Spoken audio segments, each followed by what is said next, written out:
my lovely Aquarians, welcome to your November Love and General. I am Gemstone Tarot. You are Aquarius, Sun, Moon, Rising, Venus, cross watchers. Anybody who's here, you should be here. There's probably a message in this for you. Okay, we're looking at November 2020. What messages do we need for Aquarius? Lovely Aquarius, Sun, Moon, Rising.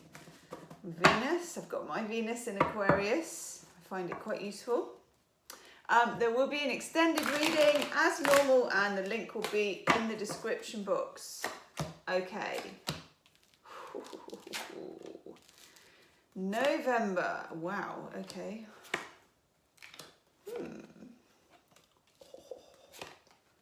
Oh my God, Aquarius. Wowzers. Wow, wow, wow. Okay, this doesn't always happen to me. I'd always get an itchy ear, but I don't always get something coming into my head.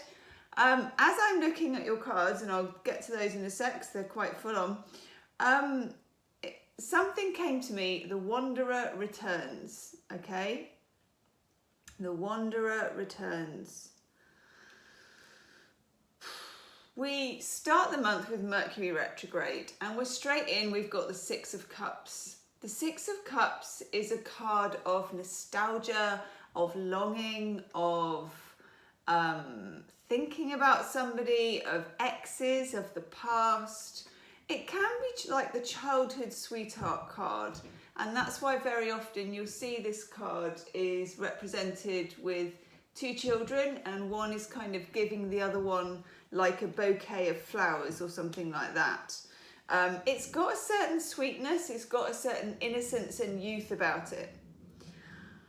With the Six of Cups, because we're in Mercury Retrograde, which goes direct on the 3rd of November, but then you have to kind of add on like a 10-day shadow period. So that takes us through to the middle of the month. Do expect, at the very least, for exes and people and situations of the past to be sloshing around in your mind, okay? Now, you're ruled by Uranus, and that is a planet which is unpredictable, it's full of surprises, it's quite creative, it's about the inventor. Expect this to happen in weird ways, okay? You're Aquarians, you know how to deal with this stuff, but just expect it to happen in, God, it could be dreams, it could be messages, it could be, you know, you're Aquarius, it could be anything. We could be almost crossing the line over into the 5D. Anything can happen November, okay? That could be the title of this video. Anything could happen November, Aquarius. I mean, anything can happen with Aquarius at any time anyway, because that's what you're all about. But, okay. Six of Cups, the childhood sweetheart card, the ex card, the retrograde card, the retro relationship card. This could be as well that you get closure on an old relationship. It could be that you reopen an old relationship, you reopen an old envelope, okay? Now look, comes up with the Tower. Dun, dun, dun. Look at the lightning. This comes a bit from left field. I don't think you're entirely expecting it. Like I said, Uranus is planet of surprises. You are the sign of the surprises. So if anyone can roll with the punches, you can, but even so, when you notice with the Tower, it's usually set within a sea or a storm. And it kind of has the look of a lighthouse which has been built on slightly dodgy foundations. And then, you know, the storm comes, the lightning comes, it strikes, and generally the idea with the Tower is that it's caught fire. The residents are out, they're jumping out of the windows, the gig is up. If you have been living, okay, for some of you, if you have been convincing yourself that you're over your ex, you may find that that gets completely challenged in November. Maybe by your ex, maybe by the universe, maybe by dreams, whatever weird stuff is coming your way. For others of you, this can be somebody reappearing, but you don't really know what their motives are. You don't know if they're reappearing for the right reasons. You don't know if what they're saying is to be believed, okay? But either way, with the Tower, it's something you kind of secretly wanted, but you didn't even know you wanted it until it reared its head and you were like, oh my God, now I'm all thrown. I thought I was this, but I'm that. It's that kind of energy. Now, in the middle of the Six, so we have the Six of Cups and the Tower, the surprise, the shock, something that takes you back to the past. Okay, in whichever way that resonates with you, and this could be possibly with a water sign, okay? Pisces, Cancer, Scorpio, but there's also fire signs in the mix, so we'll come to that in a minute. We then have in the middle of it our old friend, the Seven of Swords. Never to be ignored in a tarot reading, the Seven of Swords. It's not always all doom and gloom. I mean, it doesn't look good, does it? Here he is, he's making off with 5 swords and he's left 2 behind. The big thing with the Seven of Swords is the way that the card is done is he knows what he's doing. It's not an accident. He's not accidentally, you know, thinking that these swords belong to him and taking them home and then going, oh my God, I forgot to pay for those swords. This is a premeditated strike, okay? So just, that's something to bear in mind. The thing about the Seven of Swords is that it can be more complicated than that. Sometimes, very often, it does reflect, so I'm just putting my elbow on some cards, it does reflect that somebody maybe has ulterior motives at the very least, is a bit shady, can be, or it can also reflect that you need to be cautious and that you yourself may need to box clever, okay? And I'm getting that vibe.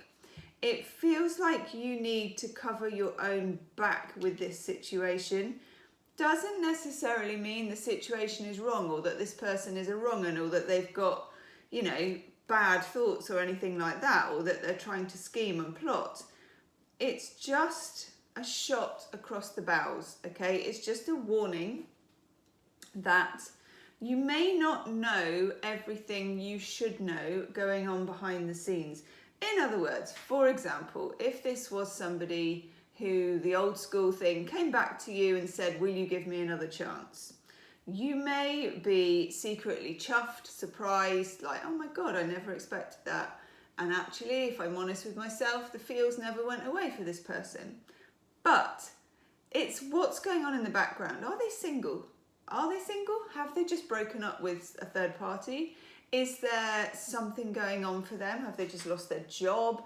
You know, you want to know that they're in it for the right reasons with you, okay? And I would say that caution is your best friend in November.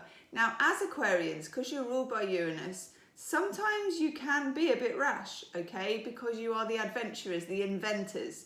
Inventors don't generally do everything by the book. I'm not saying to do everything by the book. I'm just saying make sure you've got a book, okay? Make sure you're making a few mental notes about what happened in the past with this person. 5 of Swords. Now the aspect for this card is Venus in Aquarius. I have Venus in Aquarius.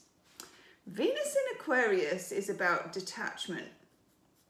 So people who have Venus in Aquarius can find it hard to be attached in love with people. It doesn't mean they're not capable of it. I am one, we are capable of it. But we're also capable of being quite cool, calm and collected about romance. That sometimes, or nearly always, is thought of as a bad thing, okay? It's not always a bad thing. With the 5 of Swords here, again, I'm seeing it, and often I look to see if the 5 and the 7 come up together, because for me, they work in tandem.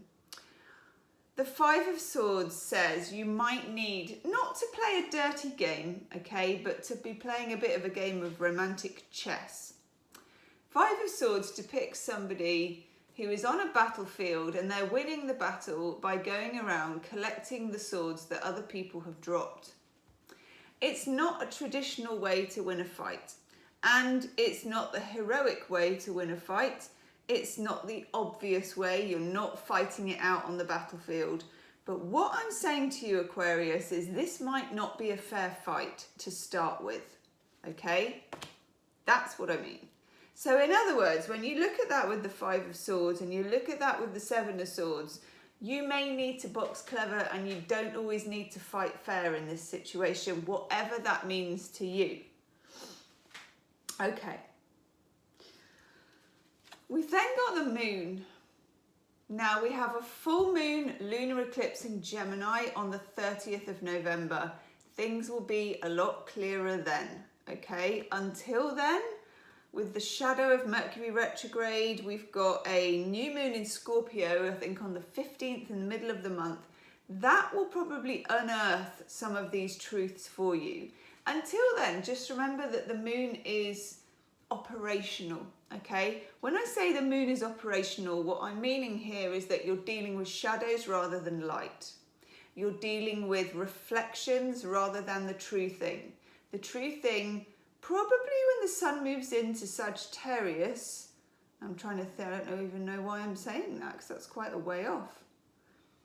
It is what it is, okay? When the sun moves into Sagittarius, which is about the 21st of November, something like that,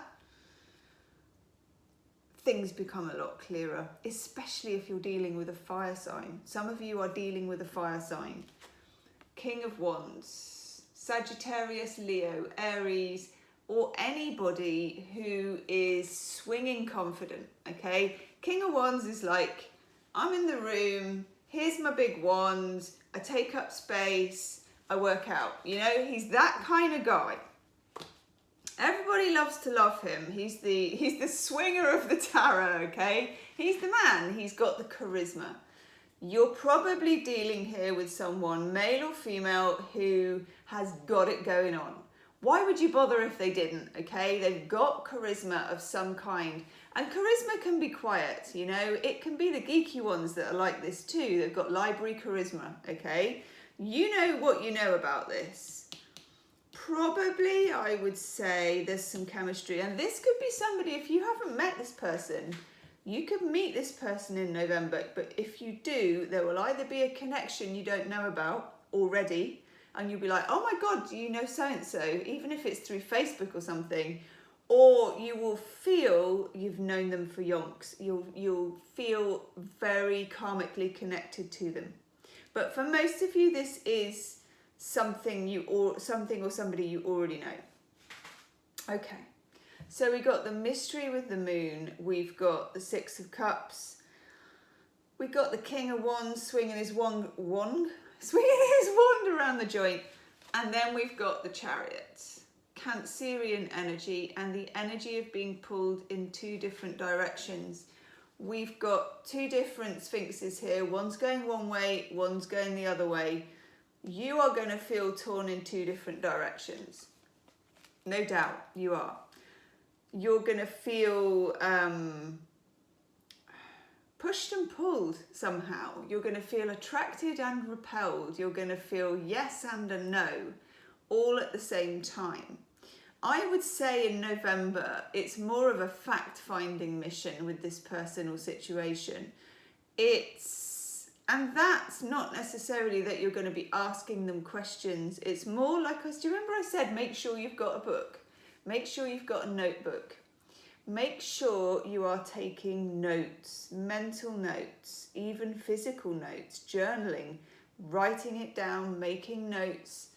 What happened in the past? What's happening now? What do I know? What do I not know? All that kind of stuff. In the extended reading, I'm going to look at how they feel about you, and perhaps if I can dig into some secrets, the Seven of Swords and the Tower. Now, we've got two twos. We've got the Two of Wands and the Two of Pentacles. The Two of Wands is prospecting, new horizons, reaching out, okay? This person may be at a distance from you somehow. We've got all kinds of lockdown stuff going on. There's all kinds of different ways of distance, okay? So you will know how that applies to you. And then the Two of Pentacles, Jupiter in Capricorn. whatever happens, if it's going to succeed with this person, there needs to be some jiggery-pokery, some shifting around, moving players on a chessboard. It may be that relationships need to be readjusted for you to be together. They need to adjust their work situation, or you do, or geographically there's going to have to be a commitment to change. Quite a lot is going to have to change. But at the same time, there's such a lot of potential. I'm looking for my Romance Angel Oracle cards. Very interesting times, Aquarius. Very interesting. Oh, okay.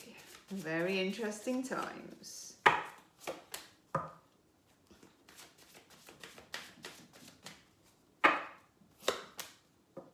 Okay.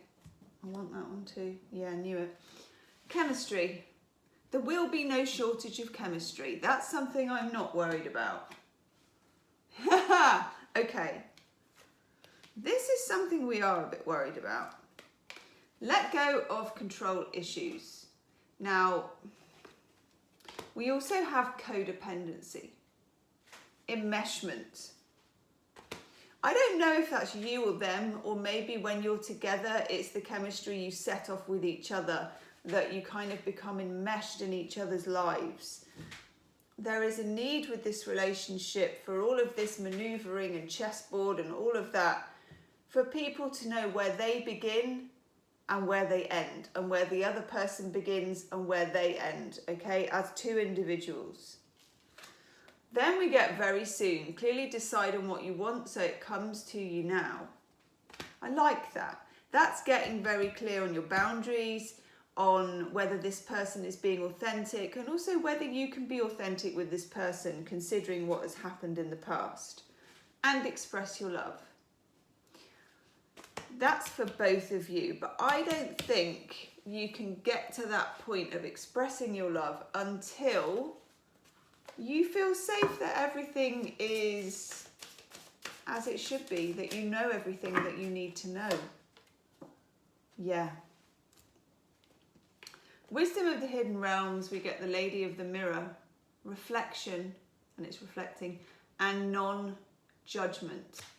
For now, just treat this as fact-finding, fact-gathering, note-taking, no judgments made. You won't need to, because when we get to the lunar eclipse at the end of the month, you'll know. Oh, this is nice. Healing with the Angels, Oracle card, we get answered prayer. Nice, okay. This could turn out well, Aquarius. If you're careful, okay, if you're cautious, if you take it steady, if you take your notes. I'm going to go do the extended reading with these cards straight away. The link's in the description box. I'll see you on the other side, okay? Namaste.